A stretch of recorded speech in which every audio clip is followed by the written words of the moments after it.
questions, the bill be read a second time. The Honourable Dr Brian Walker. Thank you, Deputy President. Now, debating here the second reading speech for the firearms legislation which is being brought in. Like others, I will certainly recognise the terrible events of Friday and the impact it had on myself, because it's now forced me to rewrite my whole speech. Properly so, because that highlights, if you like, a foundational reason for this bill in the first place. The bill is, of course, essential. And I think no one would disagree with that. It's when we're dealing with weapons which can cause death and destruction at a distance, easily, then having them available freely to people who should not be in possession of them is actually a matter of national concern. We only have to look to our, you could call them cousins, the Americans, with their benighted approach to firearms and the terrible toll of life and the need of their society it's taking. We do not want that. So the whole point of this bill, the aim of this bill, surely has to be community safety. I doubt anyone will disagree with that. So if all can agree that this is an essential, necessary bill, let's look at some detail, because what we're looking at here is the implementation of the revision written in 2016, the Law Reform Commission in 2016, which reviewed the Firearms Bill, which, of course, was well past its sell-by date. And it has to be noted that of the 143 recommendations, the general public probably knows nothing about it, apart from general agreement. The shooting community absolutely agrees with the list of recommendations from the Law Reform Commission. They'd be very happy to see these conditions approved. And we can all agree that for community safety, implementing the recommendations in this very sensible report would be an ideal step. And yet, we find from those very same people a massive disagreement. How can it be, I ask you, that on the one hand we agree with the implementation of all the recommendations here, and I've been through these recommendations, and I find with a generous understanding of the implementation of these that 93% eventually of the recommendations here will be implemented. 93%, that's very well done. But how come the shooting population, the ones who will be affected directly by this bill, how come they are, to a large extent, opposed? I don't know if everyone's opposed, but the hundreds of emails I've had, the hundreds of communications, the personal connection I've had with the various shooting communities, there is almost uniform disagreement with this. How is that possible? Because if the one has been implemented to a high degree, how is it that all of a sudden the community is not in agreement? There has to be some reason, does there not? So what we've actually got here is a lack of congruity. There's something not working.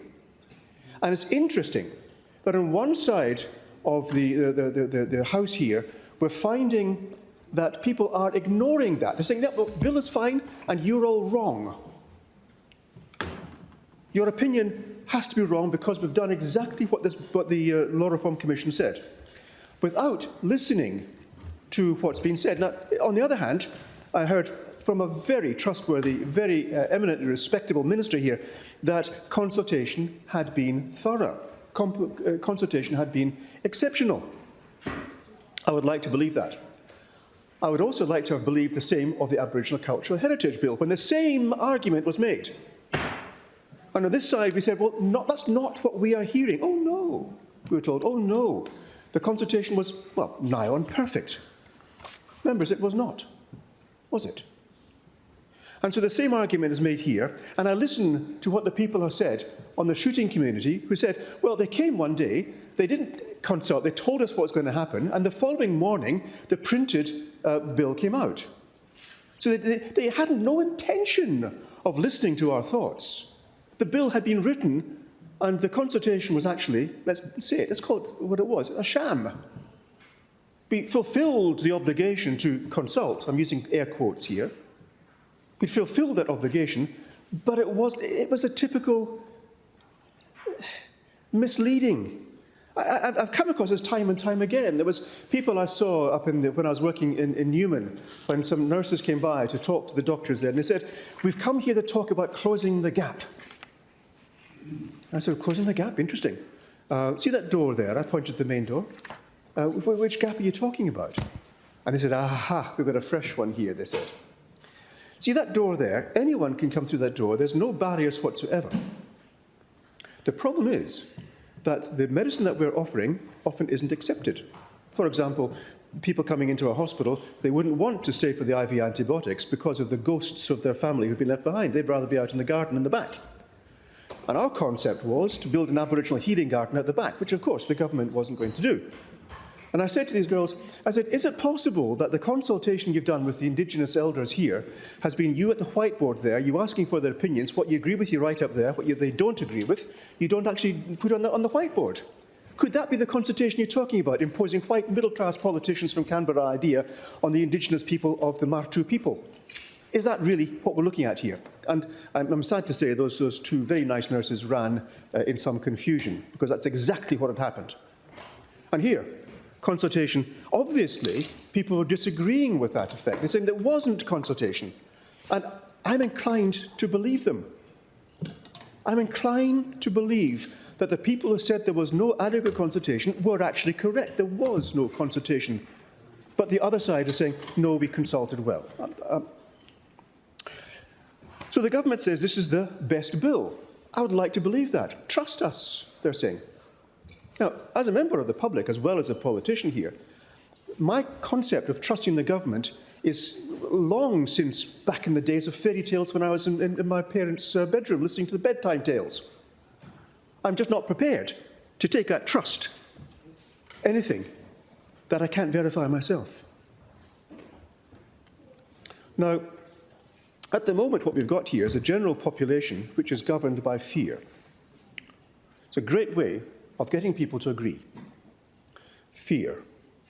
This terrible tragedy on Friday. We could also say at the same day, there was someone actually killed with a knife, and there was someone beaten up, I think a blow to the head, I think at the petrol station, and is in intensive care, may not survive. There's one punch, coward punches. So we've had a number of deaths with violence, but we've all focused on this very big case. And therefore, the population, quite rightly, feels unsafe. I've got no problems with that. Of course we feel unsafe. We therefore are asking for protection. It's very understandable. Now, I share this point of view because if people ask me, what do I want to achieve with my work here in the parliamentary business? So I want to help create a society which is safe for my children and my grandchildren. Let me say that again. I think I would share this with every single one of you here. I want a society which is safe for my children and my grandchildren. Safety first, comfort, and perhaps then we can look at getting trust organised. So we can agree, can we not, that safety is the first principle to aim for here. We might want to agree that fears have been raised. Whenever fears are raised, I have a very cynical mind. If fears are being raised, the question is, who is manipulating to achieve what? It's like that famous picture there of the rich man with all the cookies there, and the worker opposite him with 2 cookies, and the immigrant saying, "Be careful of the immigrant, he wants your cookies." Okay, so we'll get the fear, protect your 2 cookies. I've got the big pile here. Your 2 cookies are at risk because the immigrant there is going to take your cookies. Raise the fear. A standard political, and indeed it works in every office, I'm sure. If you don't do what I say, you'll lose your job. And we might therefore agree, if fears have been raised, we need more legislation. Acting President, I wonder, over the last 30 years, how much legislation has been created in this very chamber. 30 years, perhaps. And I ask ourselves, and a question out to the public, who are maybe watching this, in these 30 years, since then and now, are you actually feeling safer now? Has the level of violence reduced? Are we having less people incarcerated in prisons because of violent crime? Has domestic violence decreased? So 30 years of legislation to keep our community safe, how much has it actually done to benefit the people we represent? So 30 years of lawmaking, more regulation, more laws. We should be in a safer situation. It should be a better life.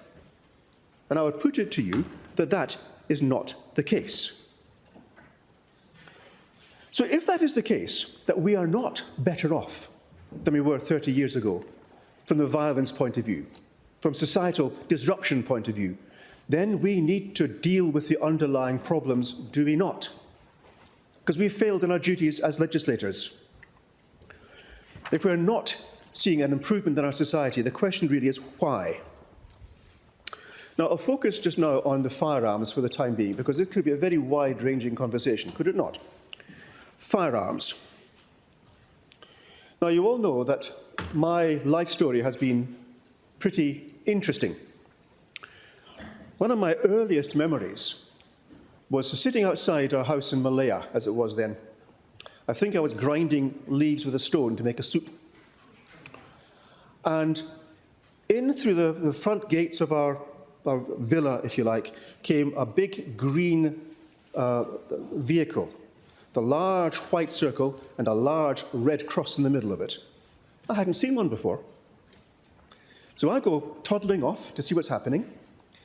And upstairs, because there's a large commotion upstairs, and there I find my father has been carried upstairs. And my bed, my parents' bed, was covered in blood, as my father lay there, very much the worse for the wear, with a large bleeding lesion on his side. My mother, standing there, quiet, face drawn. I can see her face to this day, silent. Her eyes were not at rest. They were concerned. My father had his side ripped out with a shotgun blast. Now, fortunately, he jumped to the side as the terrorists had come round the bole of the tree with a shotgun, and they hadn't ripped out his centre, they'd ripped out the side.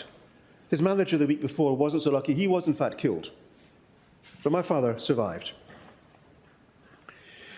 And my first memories, of course, were of weapons much higher above my head, leaned against the table when the soldiers, the Gurkhas and the actually Australian and the British soldiers would come in, place their weapons against the table there, have a cup of tea or indeed a beer, and wander off again as they went on patrol searching for the communist guerrillas. That was my childhood. Now, I'm sure others here have had similar experiences of being exposed to violence. We were, of course, aimed at by terrorists. People would shoot at us. I had no knowledge of that. We were kept safe as children, apart from a father almost being killed. Plenty of other children of my age at that time didn't have such a fortunate experience. So I lived through terrorism as a child. Now, others here have had similar experiences. I think of the Bosnian the war, and there's other experiences. Of course, these are far too common. And my experience was very, very minor compared to what other people have experienced. But I have personal experience of the dangers of weapons. Other experiences I had was actually as part of the Territorial Army. Now, I know of a colleague here who is actually still in the reserves, the serving officer before. I wasn't actually at a front line. Certainly I was trained to use one SLR 7.62 the weapon, well, machine guns too for that matter. As I was wandering over the hills of Norway, I was given the machine gun to carry. I loved that job. And the weapons we used, we'd aimed at targets of growling humans who were attacking us with their weapons at the ready, and that's what we were shooting at, learning how to shoot and kill humans. And then one of my vivid memories again of learning how to take part in urban warfare. Because in those times, of course, we had the conflict in Northern Ireland, and we were trained also as to how to look after ourselves, how to actually clear houses, how to deal with terrorists shooting at us. And it was a very tough training as well. I do recall one summer as we were having a leave in a British Army town. Warm day, heading off for swimming. The squad was happily together. We're probably going to have a beer later. Very pleasant day. And as we were wandering in a kind of a loose group down this high street, a car backfired. Instantly, every single one of the squad was crouching in the open doorway, holding an imaginary SLR rifle at the ready, pointing in different directions, these imaginary weapons, as we are preparing to defend ourselves against incoming from terrorists. Instantly. Because we were expecting at that moment, we'd learned that there could be a shot coming, bang! We responded immediately. So I've had it from both sides, both as a victim of that and someone who's prepared to actually get out there, hold a weapon, and do something about the terrorists. So it cannot be said that I'm unaware of the power of weapons. What I'm saying by this is that when I'm talking to this legislation, I'm actually talking from a position of some experience. Not as much as others. I can point across the chamber to my colleague, and indeed to the serving police officers in this chamber. But I'm not talking theory. I've learned how to kill. So with that said, we now look, I mentioned earlier on, about the issues regarding the legislation we're putting through now. And we're not any better than we were 30 years ago. In fact, we're worse off, I put it. We need to have a close look at what the root causes might be. This bill does not address the root causes. Let me put it to you this way. If violence is now increasing in our society as a form of communication or a miscommunication, if our difficulties are responded to with violence, whether it be domestic violence or the casual violence in Northbridge, or just the discomfort in a pub when you don't like someone, all kinds of violence, if that is the language of communication that we are using in our society, then simply giving more laws to punish people who are being violent is not going to work. What are we doing now? We're even thinking that people think it a reasonable idea to take a knife with them into a shopping centre. Who on earth, in their right minds, would want to take a weapon into a shopping centre? But it happens. Have we addressed that thinking? We have not. Does this bill address that thinking? It does not. It gives us legislation, which I think in this second reading committee of the whole will probably find the flaws in this. But the bill is actually not dealing with the fundamental root causes, is it? Now, we need to explain this. I can explain this as a doctor or as a citizen. As a doctor, I've been looking here at the root causes, let's say, of domestic violence, because this horrible case on Friday was a case of domestic violence. Are we comfortable with this? No, we're not. What are we doing about it? We're putting laws in place which will close the stable door after the horse is bolted. When people rock up then to deal with a case, either injury or indeed death with domestic violence, it's after the event.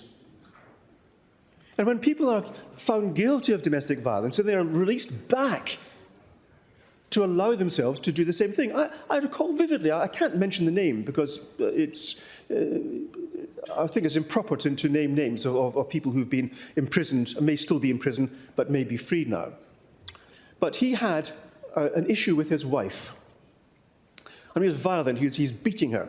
He was actually arrested and he's put into prison because he was actually domestically violating his wife with violence in the home. Intolerable. Well,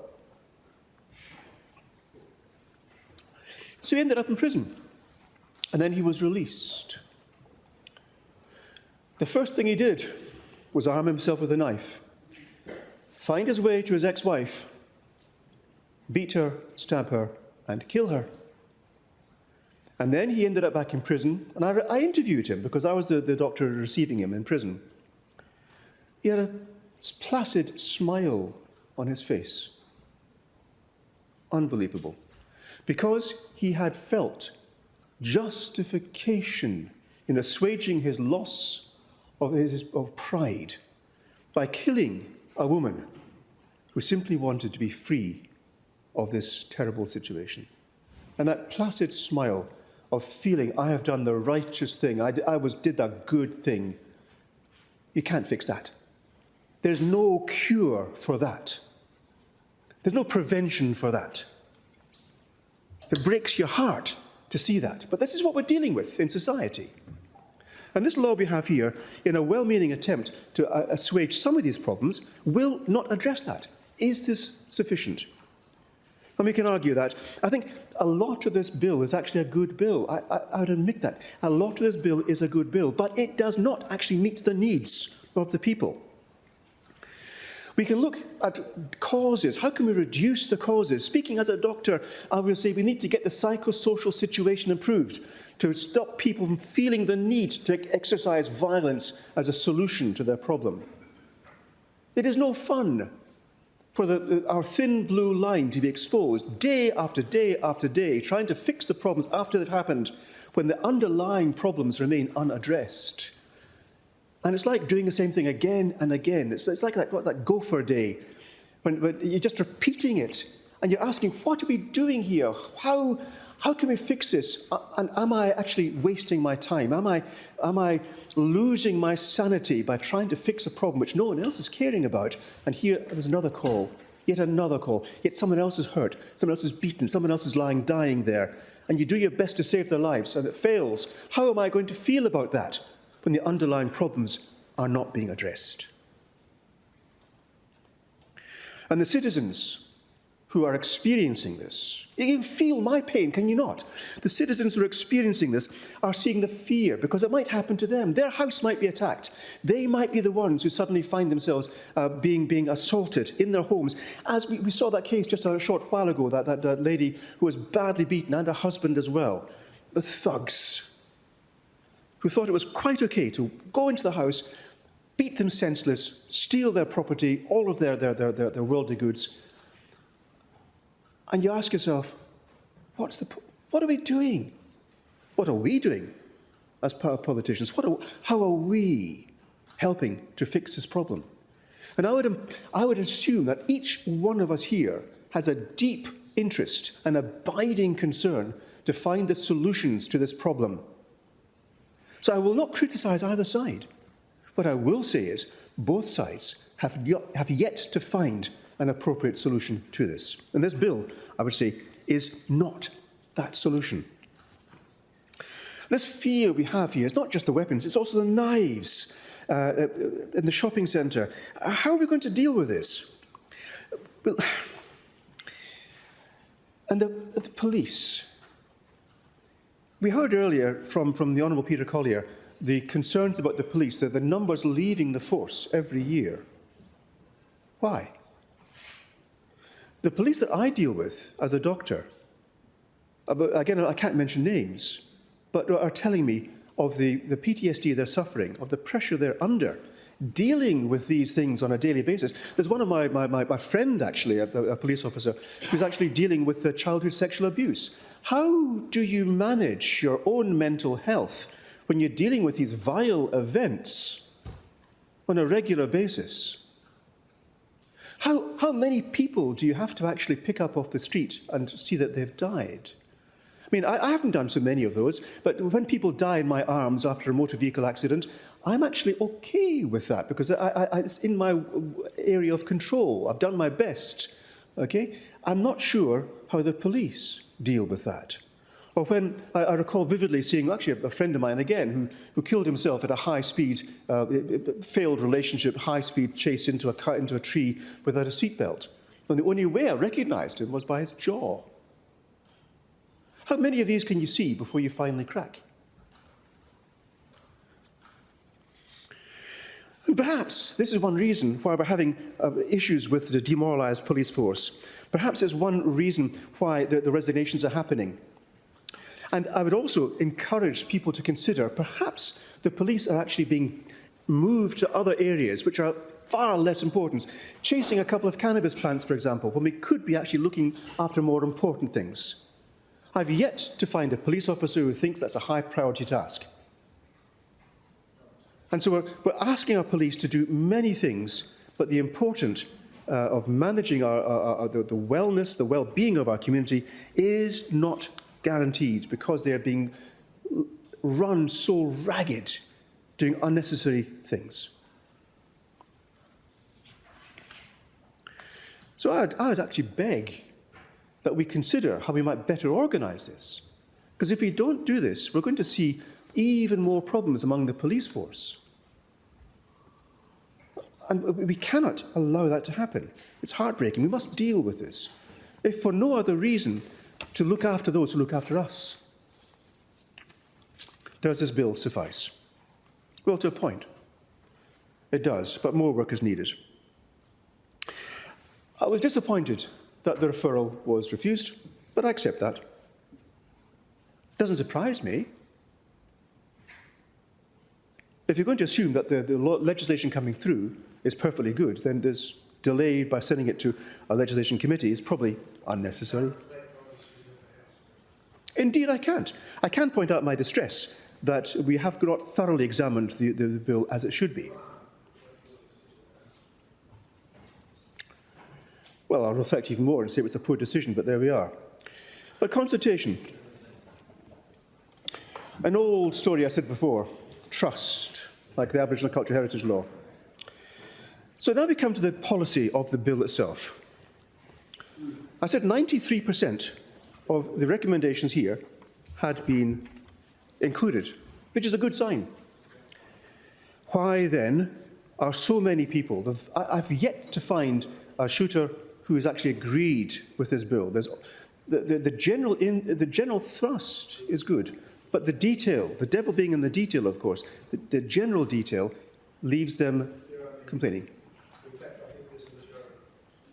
Well, I'll take your word for that, but it's not the experience I have, but I'll hear what you say.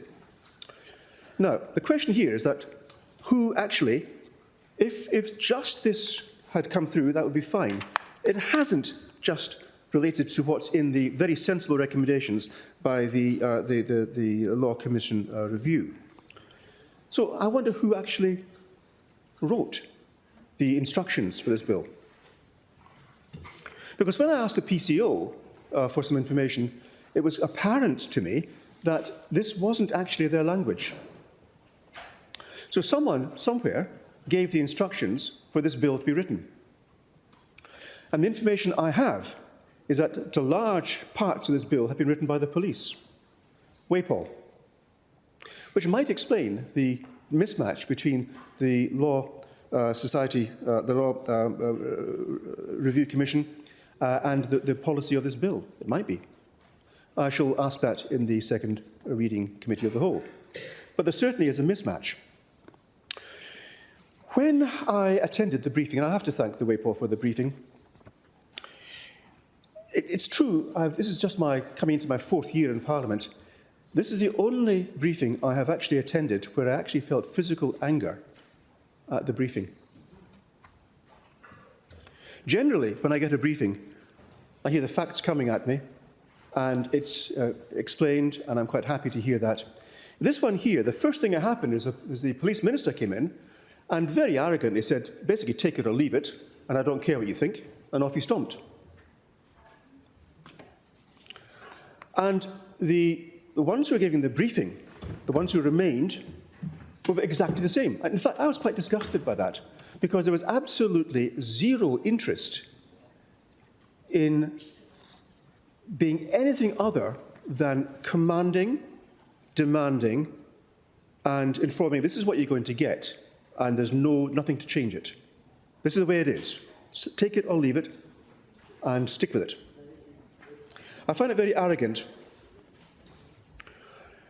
And it also matches what was said to me in the many hearings I've had with the members of the shooting community, who said that the information that they got, the consultation that they had, was actually just a cover for the bill which had been written in advance.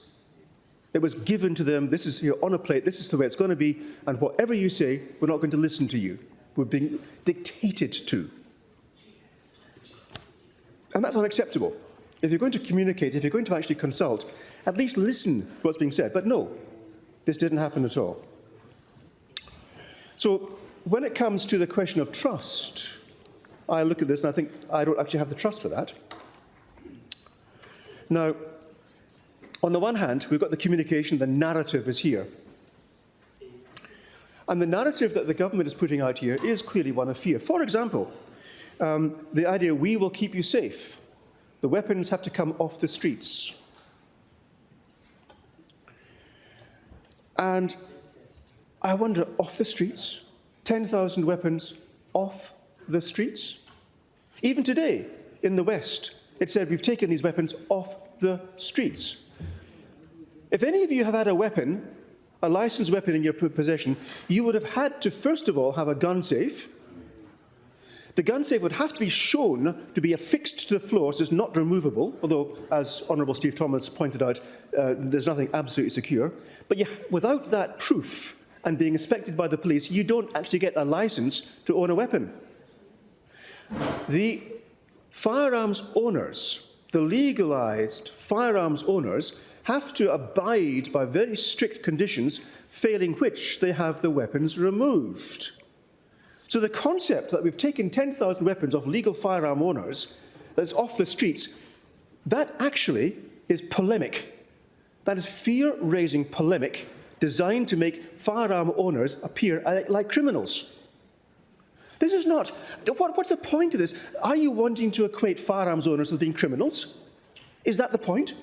Is the actual point that you want to remove firearms entirely from the community as the only safe way of keeping us safe from firearms? Is that really what you want? Because that is the language or the narrative that the government is putting out. And if that's the case, at least be honest about it. If that's, and I do believe the police minister did say the safest thing would be to remove all firearms from the public. That was spoken about. But maybe it's just a bit too far, and you're not going to quite mention that. But that certainly is the thrust of this legislation, I would think. So the real intent, in fact, is to have no firearms at all.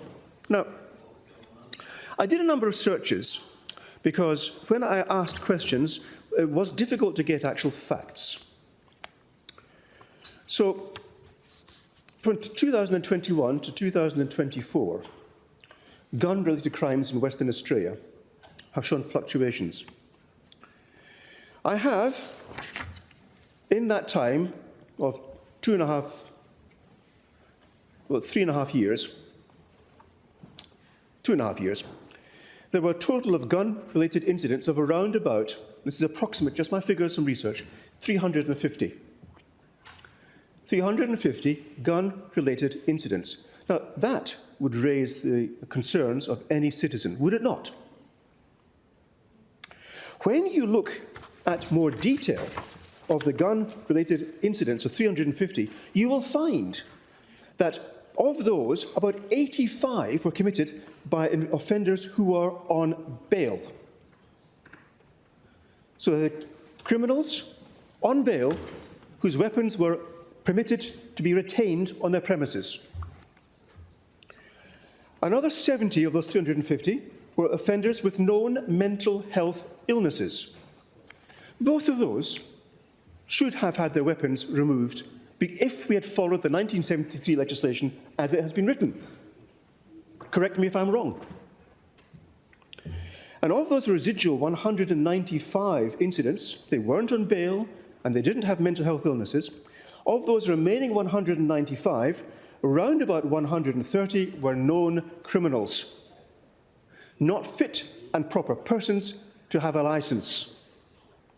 So if we had applied the legislation from 1973 appropriately, we would have had 65 cases in 2021 to 2024. 65, or 18%.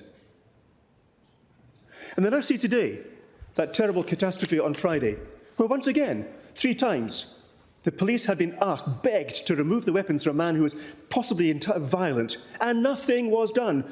And the usual response now follows: we'll investigate, we'll hold an investigation.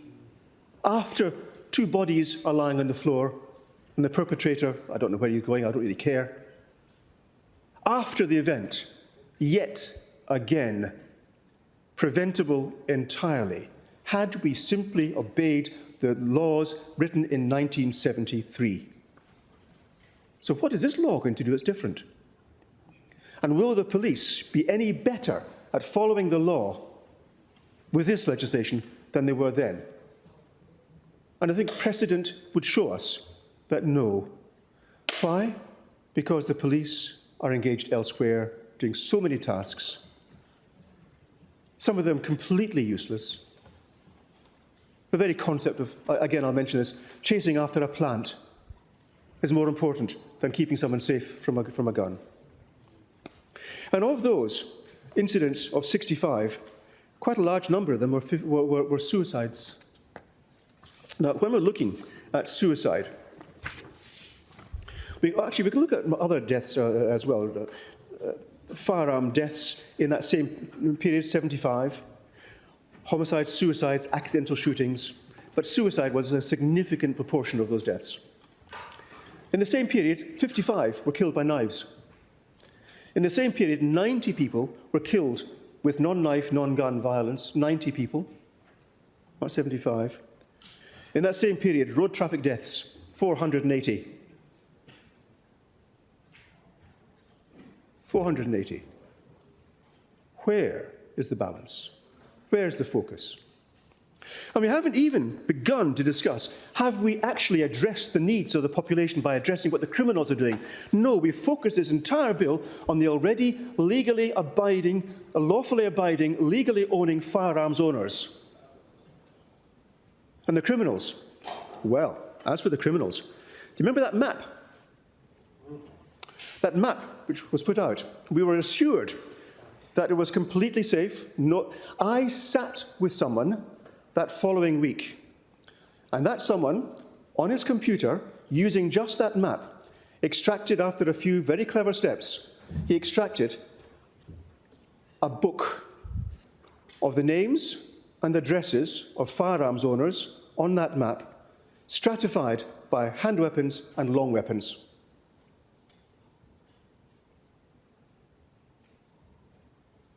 So now we've got a shopping list out there of where to actually steal your weapons from, because this is where the criminals are getting their weapons from, is it not?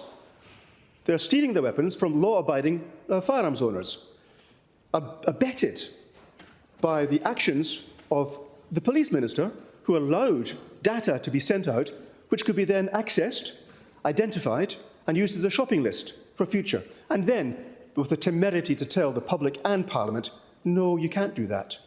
If anyone doubts the veracity of that, I'd be very happy to organise a meeting with someone who does exactly that with the existing information and produce the very same handbook that I have seen. So if you ask me to trust the veracity of someone who's been less than truthful with the presence of the map, with someone who's quite happy at telling us that 10,000 weapons are now removed from the streets when obviously that's a lie, who's quite happy using a 50 caliber weapon illegally on a land which was deemed unsuitable by defence forces.